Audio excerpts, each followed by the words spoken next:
and welcome into another amazing episode of BoardCheck. I am Jeremy the Impact York, joining you once again from the awesome man cave we have down here that still doing renovations to. Man, we got a crazy contractor apparently.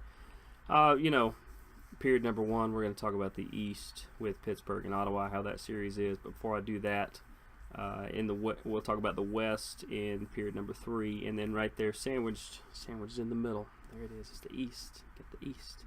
Get the West. Get the sandwich in the middle. It's going to be some NHL news. It's going to be a lot of fun. But without further ado, let's get right into it. Right now, the Pittsburgh Penguins are down 2-1 to the Ottawa Senators. They just played last night. That game was so out of hand so quickly. Ottawa actually scored 4 goals in like the first 12 and a half minutes. 4 goals. Now, here was part of the problem. Because I watched this game. I watched this with some other hockey friends of mine because I wanted them to witness the same thing I was seeing. Pittsburgh could not clear it out of the defensive zone. They were leaving it right on the doorstep, and if you leave it on the doorstep of the crease, Ottawa's going to tap it in. So they were playing. Ottawa was so much more aggressive. The normal pests that they have actually weren't really being pests. They didn't have time to. They were too busy swarming the net and putting the puck in. They ended up winning that one 5-1, I believe. They're up 2-1 in the series. That's pretty much how this series has been able to play out. Sidney Crosby has kind of been in and out of this series. Again, Malkin seems to want to fight more and be more physical than actually score goals. Marc-Andre Fleury was doing good until he got pulled for giving up those 4 goals, and it's not gone well since then. You got to give credit to Ottawa just as much as you would detract from Pittsburgh playing well. But if Pittsburgh doesn't figure this one out, they're going to be bounced out of the playoffs, and it's going to be pretty bad. But I believe the next time that these two teams play, make sure I get that right, will be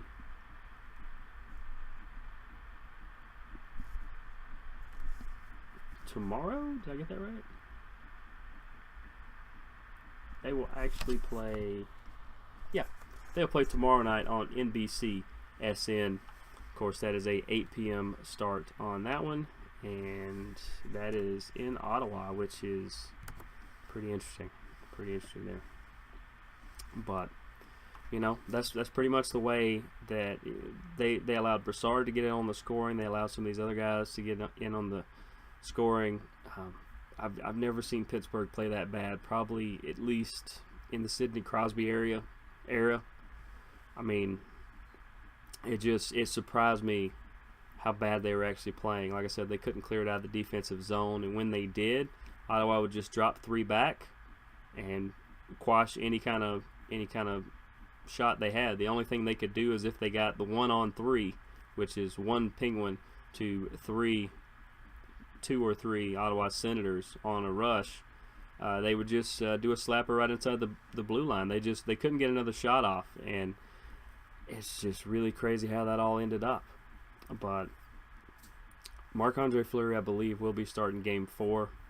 Craig Anderson continues to be fantastic, continues to stand on his head. I think he's doing it as a tribute to his wife who's battling cancer. It's a fantastic story, a fantastic dude. And I actually, at this point, I thought Pittsburgh would by far run away with this one. But since they're not, you got to give Ottawa a little bit of an advantage. That it could be 51-49, it could be 70-30, however you want to look at it. I think Ottawa has the advantage here. They only have to win. They played 3 games. They only have to win 2 of the next 4, where Pittsburgh would have to win 3 of the next 4 in order to advance. So, I'm gonna give the nod right now to Ottawa, and I'm gonna call it 60-40 in my book. It can be whatever you want it to be in yours. 60-40 that I think Ottawa could win this series, and if they did, good for them. This would show that anybody has a chance, and if you play strong enough, that you can beat even the defending Cup champion. So, in period number 2, when we come back, I will be talking some recent NHL news and notes and more fun stuff as well, right here on BoardCheck. We'll be right back.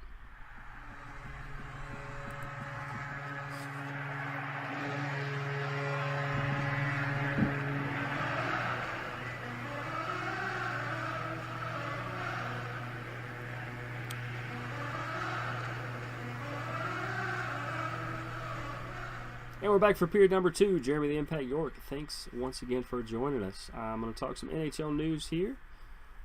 A few things going on here and there that are not Cup related. First of all, Henry Lundqvist, won his World Championship debut. A lot of Ranger fans were up in arms that he was going to go to the World Championships, but Sweden was very glad that he did. I believe it was Sweden. I believe he played for Sweden. I could be completely wrong. It happens. But Hank's a great goalie. I feel bad that if he's going to win a cup, I think he's going to have to swap teams. He's going to have to go somewhere. I don't know who really is only a goalie away right now, but I think it's something he's got to consider. But shout out to Hank, and congratulations on your winning your debut. Now we move on to the Florida Panthers mascot. This is a good story. Apparently, the Florida Panthers mascot shot some scenes with The Rock in the new movie Baywatch because it was filmed right down the road from the arena. He was actually informed the other day via Twitter, via The Rock, that his scenes were actually cut from the movie and maybe on the director's cut, but unfortunately, he's not in the movie. So, you know, hate it for the guy. They got a good mascot down there in Florida, and oddly enough, he's younger than Yager, and Yager continues to do it. We talked about Yager earlier tonight on Sports Club. You guys definitely check that out. We had a great guest, Todd Washburn, who could be on this show sometime soon. But, you know, shout out of the night goes to the Florida Panthers mascot for not getting your scene in Baywatch. Sorry, man. It happens. Alexander Ovechkin says that changes are needed in Washington that include him. No, he's not saying ship himself out. He says things have got to change. If that means he needs to take on a different role instead of being the predominant scorer or highly aggressive guy, maybe he should start dropping back into defense more, being more of a maybe more of a team-oriented team. And who would know better than your number one star? That's what Sidney Crosby did. He's kind of yielded to Malkin, and they've been, when you have two of the top 5 stars on your team, it kind of helps. Ovechkin's got some good players there. I don't know if they'll be able to keep Shattenkirk or some of those guys that they were able to include this year, but you know, Alexander Ovechkin's one of my favorite players. Washington really should have went further than they did. It seems like they can always get to the second round and that's it. And Ovechkin's another guy that I don't think he'll leave the Capitals, but he might be in the same boat as Hank, that he might have to go elsewhere to win one, because this team was as stacked as could be and they just couldn't win. So I guess that is what it is. Let's see. Next to last. We got one more pretty good one after this one. The Vegas Golden Knights have officially picked a AHL affiliate, and for anybody, if you took a random, asked 10 random people on the street to name a minor league hockey team, they will probably come up with this one, the Chicago Wolves. So the Blues and the Golden Knights will actually split the Chicago Wolves as their affiliate. They'll be able to send their developmental guys there, and also their rehab start guys there as well. Hopefully I'll make it out to a Wolves game. That could be a lot of fun. This Vegas team could be really good. We'll have to see what the expansion draft does, and obviously what the overall player draft that comes up here soon. But congratulations to the Golden Knights. You picked a good one. Can't wait to see who your ECHL affiliate is. Maybe it's somewhere close, and we can catch some games here on BoardCheck. And last, but certainly not least, I told you guys last week that Ben Bishop was traded to the Dallas Stars from the LA Kings. Well, he did the same thing that the previous goalie traded did, and he signed a 6-year, $29.5 million deal with the Dallas Stars. He was traded for a 4th-round pick in this year's draft just last week, like I said.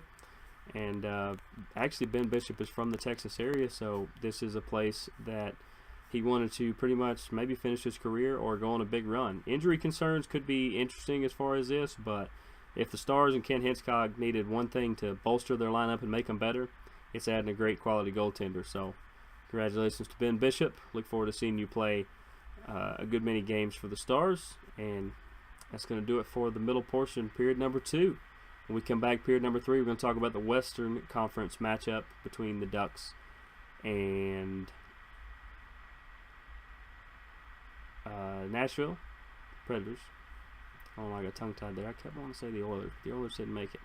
But that game is actually on right now, and we'll give you the score update when we come back for period number 3, right here on BoardCheck.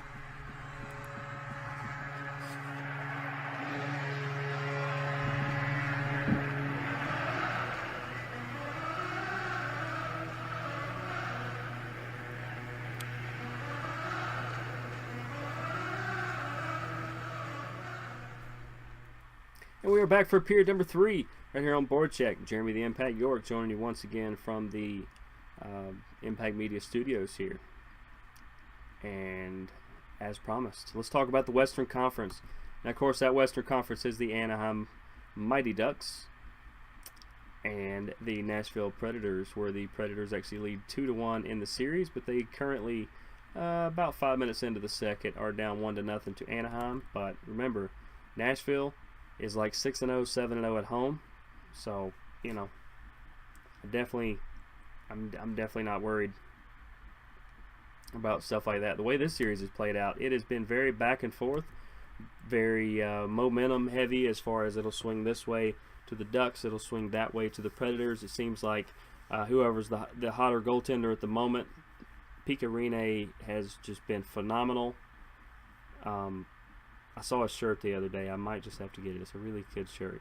It says 2/3 of the earth is covered by water. The other 1/3 is covered by Pekka Rinne. So, I thought that was pretty good. I may have to order that one, actually.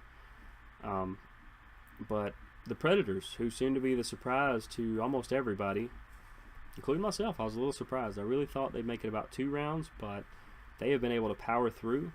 They have got fantastic player after fantastic player. The Ducks are as solid as they ever have been, probably back to the Teemu Selanne days. And this matchup, really, because I didn't think the Ducks were all that good this year, and then I noticed they were a 1 seed coming in. They kind of snuck under the radar. They were able to just blow past people, same way that Nashville has. This series has been just very, very good. We see some star power, but mostly it's a lot of unsung heroes that are coming out of the woodwork to do a lot of good things. And nope, that was not a goal. That was close. They have the TV on here, so we're going to hopefully try to catch some of that. Like I said, Game 4 is currently on NBCSN right now, where it's still 1-0. The next game will actually be in a couple days from now on NBC. That will actually be the Saturday game at 7:15 p.m. Eastern Standard Time. That one's in Anaheim. That's probably why the time there. But hey, I got all the confidence in the world that Nashville's going to come back and win this, because, like I said, they're like 6-0, 7-0 in the playoffs this year in Smashville. Smashville, you're on my list. Consider it checked there. Consider it. Next year, Impact Media is gonna make it to Smashville. And these fantastic yellow uniforms that they have are just great. Thought it was another goal. Had to check. But how do I think this is going to play off? I think this is going to go 7 games. I think these guys are going to go back and forth and back and forth. And I hope Nashville wins. But if the Ducks win, then hey, Ducks Ottawa would be good. Ducks Pittsburgh and Nashville. Either of those matchups I think will be good. The NHL obviously probably wants Nashville and Pittsburgh. I'm okay with that. But it's going to do it for me this week. Thanks for joining us here on BoardCheck. I'm Jeremy the Impact York. We will see you guys next week. Remember, go watch hockey.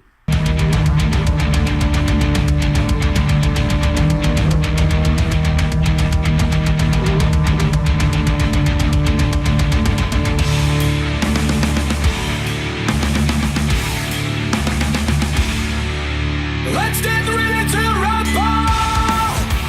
Feel the fires into the rear. It's nice and only know how.